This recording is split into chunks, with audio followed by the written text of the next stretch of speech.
Hi guys and welcome back to Slice of Mike. So today I have 5 very special books to recommend to you. They are books that I have read recently and just haven't had a chance to talk about on my channel. I really enjoyed them and I think you'll like them a lot too, so let's talk about them. First on my list is The Book of Lost Things by John Connolly. This is about a boy named David who lives outside of London during World War II. His dad is recently remarried and he has to deal with issues of having a new mom and also having a stepbrother. He doesn't handle this new situation very well at all, and one day when he's having an angsty phase, a bomb falls onto their property and David is transported into another realm, which is basically a place where fairy tales are real. There are some popular myths mixed in with lesser known fairy tales and stories that the author has made up here in this book. So when David comes to this fairy tale realm, he hears about this myth which basically says that a human child can become king, and even though there is a human king already, David decides that he wants to go visit the kingdom and become king himself. And also he really hates his younger brother and he wants to get rid of him if that is at all possible, and he thinks that if he's king, he can do that. So the reason I really liked this book is because it kind of reads like a book of short stories.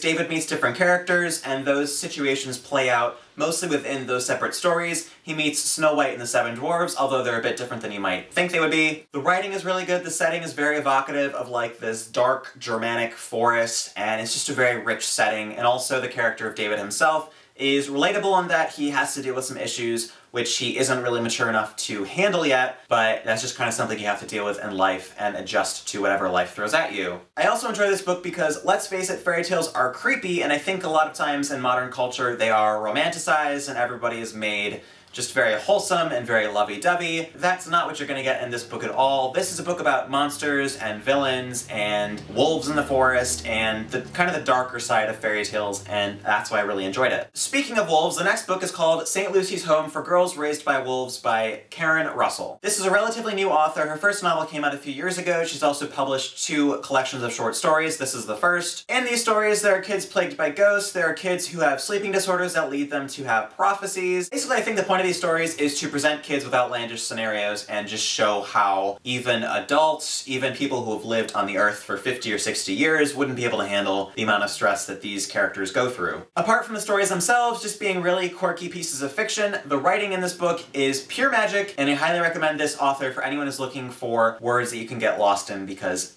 it's just perfect. Next on my list is a superhero novel, and it is Soon I Will Be Invincible by Austin Grossman, who's the brother of Lev Grossman, who wrote The Magician's Trilogy, in case you're wondering. Primarily, this book is about a cyborg woman named Fatale who wakes up after some mysterious operation and finds that she's half robot. She decides to join the local superhero team, and their main mission is to find and defeat Dr. Impossible, who is possibly the most relatable and the most original villain that I've ever read about in a book. Ever. This book is so great because it makes fun of superhero cliches, of which there are a ton. Many of the characters in this book are variations on popular heroes like Superman and Batman and people like that. So if you've enjoyed books like Steelheart by Brandon Sanderson, or if you like superhero comics, if you like anything that is related to superheroes, I think you'd really like this. It is funny and fast-paced, and I've read it twice through, which is very unusual for me. I hardly ever reread books, but it is that good, and I think you should all read it. Next on my list is The 10-Year Nap by Meg Wolitzer, who wrote The Interstings, which came out like 2 or 3 years ago and was super big, and I read that and I loved it, so I decided to pick something else up by her,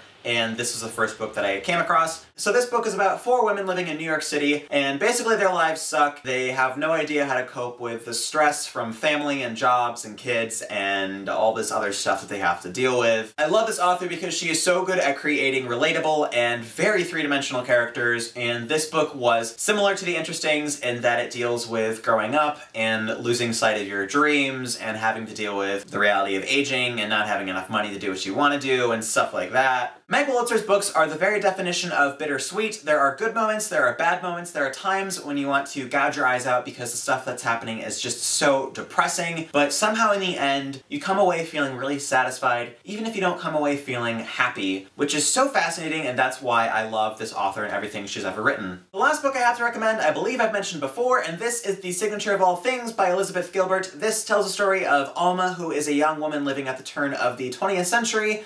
She's a botanist who studies mosses. Alma is a hyper-intelligent woman who is constantly told that she should stop studying science because it's a man's profession. Basically, she tells all of her haters to stuff it, and she keeps studying mosses, and she comes up with a very early theory of evolution, even before Charles Darwin himself. I don't usually go for historical fiction, but since this book is all about plants, and I love plants and learning about them, I thought this would be interesting, and it was totally better than I thought it would be. 5 stars out of 5, easily. If you like historical fiction, if you like any sort of contemporary literature with a very light romantic element, I think you'll really like this one, and I highly recommend it. So those are all the recommendations I have for you guys today. I hope you guys enjoyed at least 1 or 2 of the books that I have mentioned here. And if you have any recommendations for me based on what I've mentioned today, please leave a comment below and I will add those books to my TBR. That's going to be it for this video. I hope you guys have a great weekend, and I will talk to you next week. Bye!